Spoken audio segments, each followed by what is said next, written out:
देखिए, किसी को यहां पर संतोष है?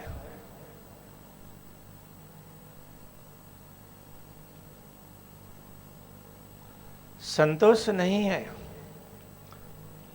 मकान बना लिया अच्छा, फिर भी संतोष नहीं है। बनाते हुए कितना बड़ा उमंग था, बन गया, जैसे ही आपने गृह प्रवेश किया, मुहूर्त किया, उसके बाद तो कहीं ना कहीं कमी खटकने लग जाएगी। तो आप सोचेंगे यहाँ ये कलर लगाया, तो अगर इसमें दूसरा लगाया हुआ होता तो कितना बढ़िया होता। तो आपने जहाँ कहीं भी सीलिंग की होगी तो आपको लगेगा कि ये डिजाइन हमने ना पहले ध्यान दिए बिना ही निश्चित कर दिया। अभी के समय में दूसरे डिजाइन चल रहे हैं। फर्नीचर में भी ऐसा ही। थोड़े दिनों के बाद में ये भी लगने लगता है कि अरे, तो हमने इस सोसाइटी में ये प्लॉट लिया, यदि थोड़ा सा और ध्यान देते और दूसरी सोसाइटी में लेते ना, तो वो ज्यादा अच्छी सोसाइटी थी। तो देखिए, मकान में भी संतोष नहीं, बिजनेस में भी संतोष नहीं। गाड़ी लेते हैं तो ले आए, बहुत लोग गाड़ी लेते हैं तो पहली बार यहाँ मंदिर में ले आते हैं मुहूर्त करने के लिए। बड़ी अच्छी बात है। तो आप मंदिर में लाएं, मुहूर्त करें, तो आशीर्वाद अवश्य मिलेगा कि ये तो पूर्ण ब्रह्म परमात्मा का मंदिर है।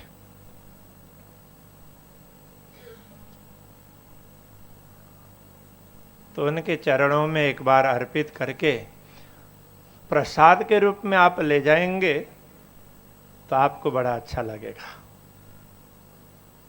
जब भी चलाएंगे तो पूर्ण ब्रह्म परमात्मा को याद करते हुए चलाएंगे तो आपको बड़ी प्रसन्नता का अनुभव होगा।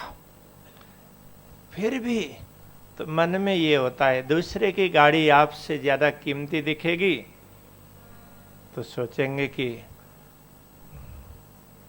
तो मेरी गाड़ी भी इससे और अच्छी होनी चाहिए थी, थोड़ा जल्दी कर ली, नहीं तो इससे अच्छा मॉडल ले लेते। किसी को संतोष नहीं है।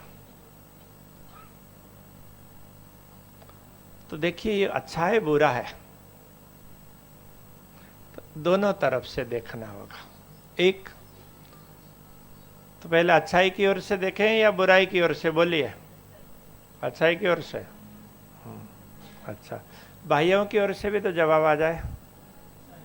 हाँ, ओ, उनका ही अनुकरण किया, अपना स्वतंत्र नहीं बोला। चलो कोई बात नहीं। वैसे तो ना भाई लोग वो बहनों के पीछे ही होते हैं।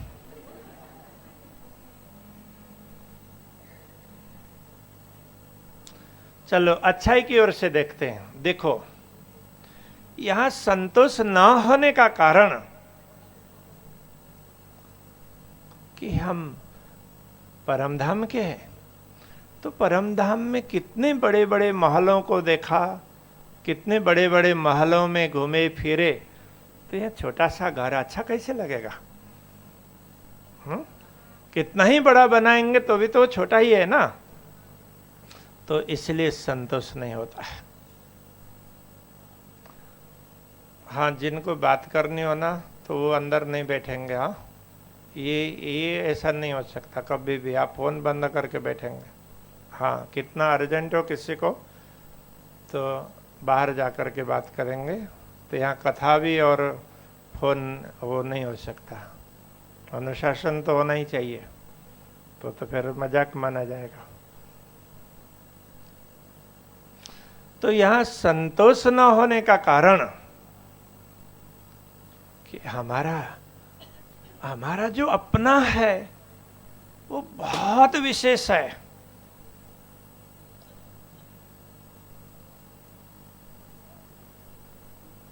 यदि किसी बड़े से तालाब में रहने वाला वो मेंढक, तो मेंढक किसको बोलते पता है ना?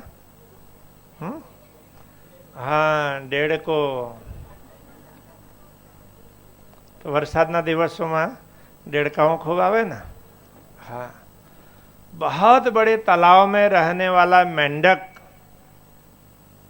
कभी किसी कुएं में पहुंच जाए तो उसको संतोष होगा? क्यों नहीं होगा? तो वह कितना ही छलांग मारे, 10 बार मारे, 20 बार मारे, तो उसको संतोष नहीं होगा। तो उसका कारण आपको पता ही है। तो इतने बड़े तालाब में वो कितना दूर दूर तक पहुंचता था, अब वो छोटे से कुएं में पहुंचा, उसको संतोष कैसे होगा? इससे भी खराब परिस्थिति आत्माओं की है। तो कहाँ परमधाम में विचरण करने वाली आत्माएं तो दुनिया में आई, तो दुनिया में छोटे छोटे मकान भले दुनिया के हिसाब से बड़े होंगे, किंतु परमधाम की तुलना में इनका कोई अस्तित्व नहीं है। तो ऐसे घरों में रहेंगे तो संतोष नहीं होगा ना। तो इससे और अच्छा चाहिए, और अच्छा चाहिए, और अच्छा चाहिए, तो ऐसा होता जाएगा। ये स्वाभाविक बात है। तो ये अच्छाई है। तो आत्माओं को दुनिया में संतोष नहीं होगा। तो मेरा भी अभिप्राय यही है। तो संतोष नहीं होना चाहिए। तो संतोष होगा तो कोई प्रगति करेंगे? तो करेंगे नहीं। वो हाथ में हाथ दे करके, हाथ बांध करके बैठ जाएंगे। तो अभी आप देखिए, जो लोग हाथ में हाथ दे करके बैठ जाते हैं तो दुनिया में तरक्की करते हैं? नहीं करते। तो जो हाथ में हाथ दे करके नहीं बैठेंगे, जिनको संतोष नहीं होगा, तो वही तरक्की करेंगे। तो संतोष नहीं होना चाहिए। तो ये अच्छाई की बात है। तो बुरी बात भी कहें? तो बुराई क्या है? संतोष न होना। तो और प्रगति करें, इस प्रकार की भावना ही अच्छी है। लेकिन जो तृष्णा होती है ना, तो तृष्णा का तात्पर्य क्या होता है?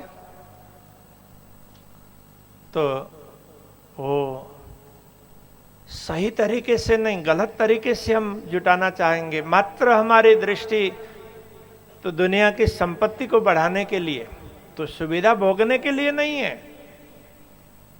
मात्र बढ़ा करके तो प्रतिष्ठा प्राप्त करना चाहते हैं। तो ये बुराई है। तो दुनिया की वस्तु से क्या प्रतिष्ठा? आज कोई व्यक्ति बड़ा है तो उसके पास पैसे हैं, पैसे के हिसाब से यदि वो बड़ा माना जाएगा तो कल पैसे नहीं रहेंगे तो वो छोटा हो जाएगा ना। तो उसकी बड़प्पन कहां रही? तो आज पद के हिसाब से बड़ा है, तो कल पद नहीं रहेगा तो छोटा हो जाएगा। तो व्यक्ति इन वस्तुओं के आधार से बड़े होने की भावना रखते हैं, तो वह भूल है, ये बुराई है। हम लोग कई बार ऐसा सोच बैठते, तो ऐसा हो जाएगा तो हम बड़े हो जाएंगे, दुनिया में हमारी साख बढ़ेगी।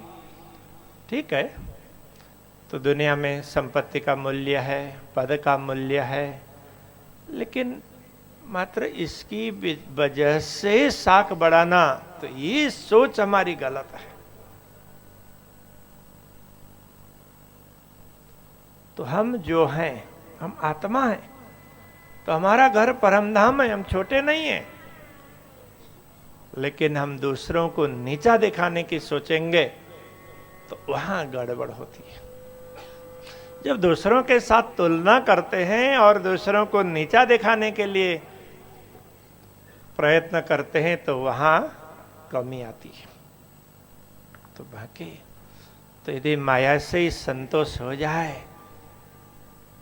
तो फिर वो आत्मा चेतन स्वरूप कैसे मानी जाएगी? तो उसको माया में संतोष तो होना ही नहीं चाहिए।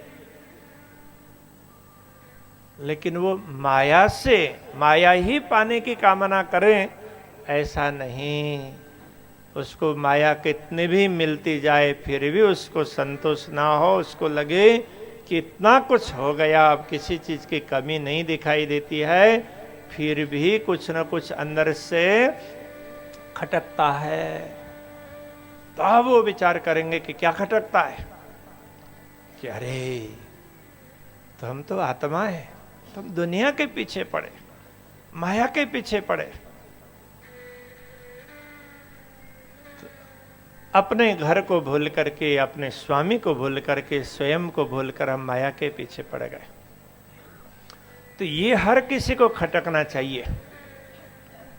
तो यदि दुनिया में भी सुख सुविधा बढ़े और सहज रूप से वो भाव आ जाए तो इसमें कोई बुराई नहीं है। दूसरों के साथ तुलना करके, दूसरों को नीचा दिखाने की भावना रख करके हम संपत्ति बढ़ाना चाहें तो वो गलत है, उसको तृष्णा कहते हैं। तो तृष्णा खराब होती है। तो महत्वाकांक्षा बहुत खराब नहीं है, हाँ, तो वो भी ज्यादा हो ना, तो कहते हैं अति सर्वत्र वर्जयत। अति तो सब जगह खराबी करती है। ज्यादा महत्वाकांक्षा, ओवर एम्बिशंस, ये भी नहीं होना चाहिए। किंतु मूल बात पर आते हैं कि दुनिया की वस्तुओं से संतुष्ट न होना, यदि दूसरों के साथ तुलना करके, दूसरों को नीचा दिखाने की भावना रख करके नहीं करते हैं तो ये अच्छा है, बुरा नहीं है। क्योंकि हमारा घर तो परमधाम है।